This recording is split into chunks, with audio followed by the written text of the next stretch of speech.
আসলে টাইম ম্যানেজমেন্টের উপর যে বক্তব্যটা দিয়েছে, আমি আমার ব্যাংকের বিভিন্ন টাইম ম্যানেজমেন্টের প্রোগ্রাম গেছি, লিডারশিপ ট্রেনিং গেছি, ওখানে দেখেছি ঢাকা ইউনিভার্সিটি আইবিএল টিচার এবং বিভিন্ন হাই অফিসিয়াল যারা লিডারশিপ ট্রেনিং এর উপর ভালো কোয়ালিফাইড, ওরা ব্যাংকে আসে।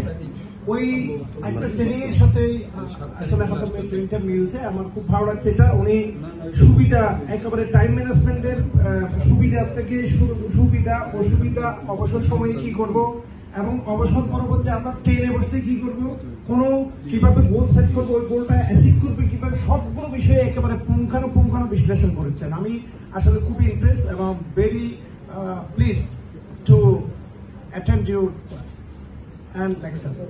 আসলে আমি খুব খুশি হয়েছি এবং আমার খুবই ভালো লেগেছে। আপনি টাইম ম্যানেজমেন্টের উপর সুন্দর গোছানো একটা বক্তব্য উপস্থাপন করেছেন, যেটা আমি মনে করি অ্যাপেক্সের জন্য খুবই গুরুত্বপূর্ণ এবং আমরা ভবিষ্যতে আপনার এই কোর্সটা আমাদের অ্যাপেক্সের জন্য এবং আমাদের ব্যক্তিগত জীবনে, অফিসের জীবনে প্রত্যেকটি জায়গায় কাজে লাগবে বলে আমি মনে করি।